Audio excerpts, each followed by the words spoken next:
The shocking stories of teen killers. Is humanity completely wiped from this world? Nicholas Browning, a 15-year-old, decided on a random night to shoot his entire family and went back to his friend's house as if it was no big deal. Reaching home with his friend the next day, he lied to the police that he just found his father's dead body and didn't know what happened. Finally, accepting his crime, more things were revealed. Another teenager, Nathaniel Abraham, killed an innocent young man on a street with a .22 caliber gun. It became one of the most controversial cases in the media as he was just 11 years old. These two chilling stories of teen killers who felt no remorse will leave you wondering how they committed these acts at such a tender age. Case 1. The Browning Family Murders. Early life. Nicholas Wagner Browning was born on February 9, 1992, in Maryland. Raised in the affluent suburb of Cockeysville, a northern area of Baltimore, Nicholas appeared to have a life many would envy. His father, John W. Browning, was a well-respected attorney, while his mother, Tamara, dedicated herself to homemaking. Nicholas was the eldest child in the family, with two younger brothers, Gregory and Benjamin. As a student, Nicholas demonstrated a keen intellect and excelled academically. He was regularly on the honor roll and actively engaged in extracurricular activities. At Delaney High School in Timonium, he was a member of the varsity golf and lacrosse teams and also participated in the Boy Scouts, where he earned several accolades. His achievements and accolades depicted a well-rounded, successful young man. Despite this seemingly ideal exterior, tensions simmered beneath the surface of the Browning household. Nicholas would later allege that his father subjected him to mental and physical abuse, claiming that some of his relatives supported him following his arrest. However, the extent and impact of this alleged abuse remains subject of intense debate and division.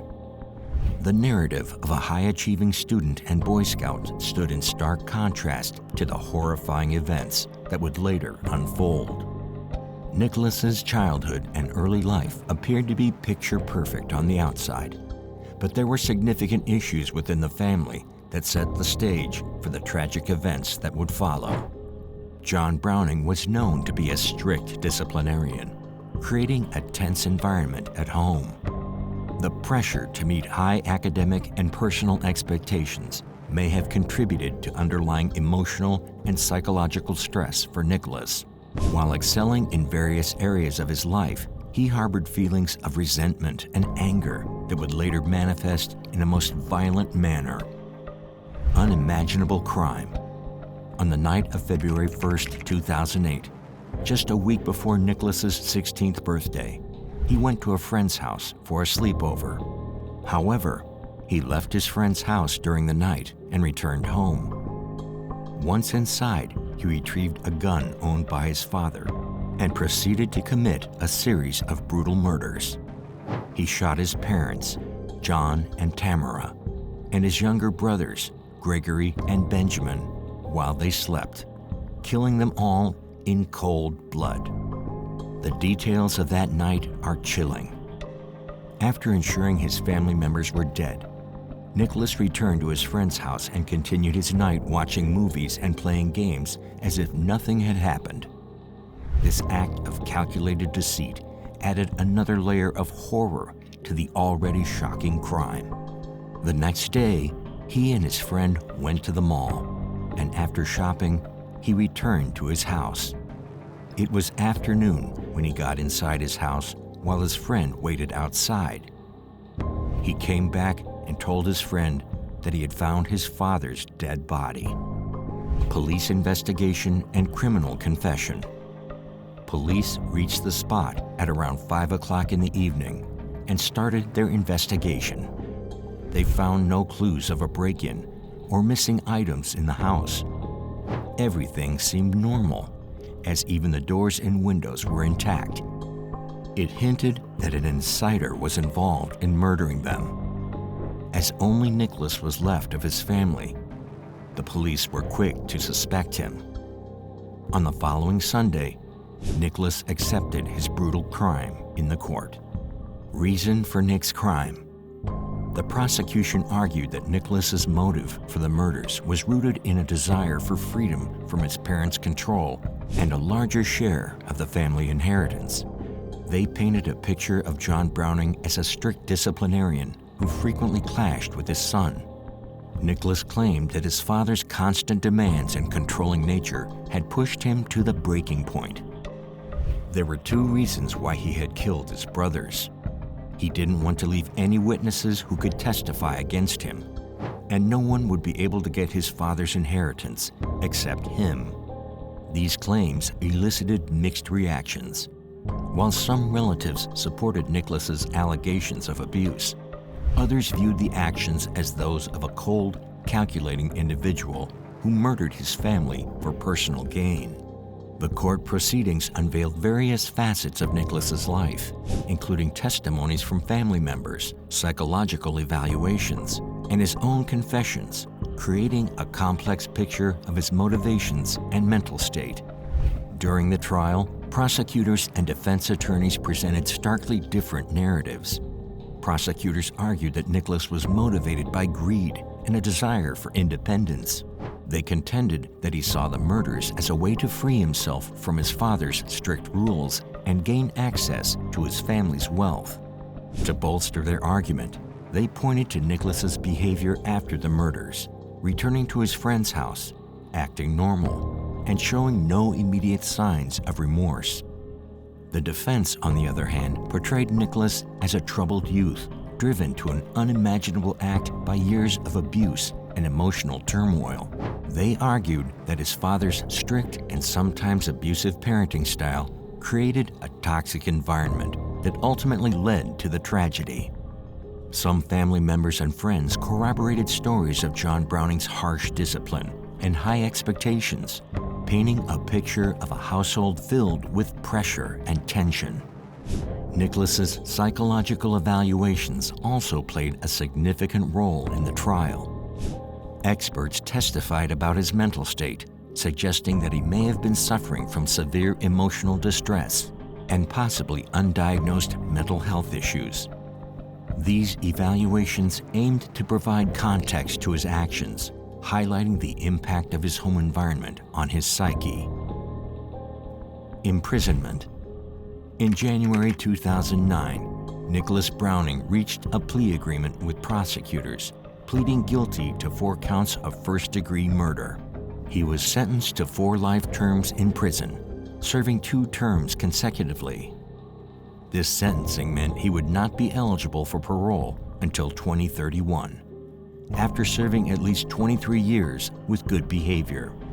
Nicholas's sentencing hearing revealed stark contrasts in his behavior. He cried, expressed guilt, and apologized to his remaining family members. However, prosecutors presented evidence that suggested a different narrative. A recorded phone call from just days before his sentencing revealed Nicholas joking about escaping from prison and displaying some remorse for his actions. In 2014, Nicholas's request for a sentence reduction was denied, reinforcing the severity of his punishment. He remains in prison at the Western Correctional Institution in Cumberland, Maryland, serving out his life sentences. Case 2. Nathaniel Abraham. Early life. Born in 1986, Nathaniel grew up in a challenging environment in Pontiac, Michigan. Soon after his birth, his father left, which greatly impacted his family. His mother started working 2 jobs to fulfill all the responsibilities. It wasn't an easy job, as Nathaniel had 5 more siblings. Because his mother was always busy with work, she didn't have time to spend with Nathaniel. He struggled with severe behavioral issues and had a low IQ of 70, which suggested cognitive functioning comparable to that of a much younger child. This lack of a parent's guidance, supervision, and support contributed to his escalating behavioral problems and eventual entanglement with the criminal justice system. Nathaniel's circumstances were far from conducive to a stable upbringing, and the absence of positive role models or effective intervention programs only worsened his situation. He grew up in an environment where survival often took precedence over education and personal development, leading him down a path of increasing criminal behavior. Nathaniel's school life was also fraught with difficulties. His cognitive impairments made academic achievement challenging, and his behavioral issues often resulted in disciplinary actions rather than support. Teachers and school officials, unprepared to deal with his complex needs, frequently punished rather than helped him, further alienating Nathaniel from any chance of a normal childhood. The combination of an unstable home environment, lack of supervision, and inadequate support systems at school set the stage for the tragic events that would later unfold. By the age of 9, he had become a rebellious child. Nathaniel had been involved in numerous encounters with law enforcement and about 22 police contacts for various offenses, including burglary and assault. Despite his troubled behavior, his early life did not provide the support or intervention he desperately needed. Murder and other illegal activities. The tragic turn in Nathaniel's life came on October 29, 1997, when he was just 11 years old. On that fateful day, Nathaniel fired a .22 caliber rifle near a party store.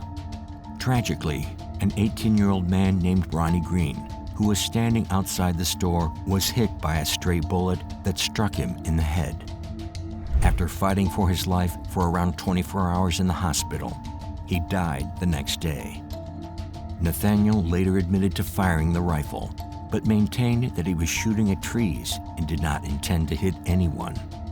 Prosecutors, however, painted a different picture. They argued that Nathaniel had deliberately set out to kill someone and had even bragged about the shooting afterward. Nathaniel's criminal record and previous incidents of firing a rifle at a neighbor's house and threatening a girl with a gun further supported the prosecution's case. As a result, Nathaniel was charged with first-degree murder and tried as an adult despite his young age. The prosecution's case relied heavily on Nathaniel's prior behaviors and the testimony of witnesses who claimed that Nathaniel had a history of dangerous and violent actions. They argued that Nathaniel's actions on the day of the shooting were not those of a child playing with a gun, but of a young individual who had developed a troubling pattern of behavior indicative of a potential for serious violence. The prosecution highlighted instances where Nathaniel had shown a disregard for the safety of others, such as the times he had fired the rifle at a neighbor's house and threatened others with it. Despite his youth, the severity of Nathaniel's actions and his previous criminal activities led to his being tried as an adult. This decision was controversial and highlighted the complexities and challenges of the juvenile justice system, particularly in dealing with very young offenders accused of serious crimes. Nathaniel's defense argued that he was not capable of forming the intent to kill due to his cognitive impairments and the chaotic environment in which he was raised. Prison sentence. Nathaniel's trial began in October 1999 and quickly became a national sensation due to his age and the severity of the charges. The prosecution portrayed Nathaniel as a dangerous and deliberate killer, emphasizing the previous criminal activities and the alleged premeditation of the murder. They presented witnesses who claimed Nathaniel had spoken about his intent to shoot someone and noted his inconsistent statements to the police. The defense, led by attorney Jeffrey Feiger, argued that Nathaniel was a troubled child with a diminished mental capacity, incapable of forming the intent to kill. Feiger introduced testimony from child psychologists who described Nathaniel's impaired cognitive abilities and an expert marksman who testified that hitting a target from Nathaniel's distance with his rifle was nearly impossible. November 16, 1999, the jury announced Nathaniel guilty of second-degree murder, making him one of the youngest individuals in the United States to be convicted of murder as an adult. Judge Eugene A. Moore, in a surprising move, sentenced Nathaniel to a maximum security juvenile detention center until the age of 21, rather than imposing a harsher prison term.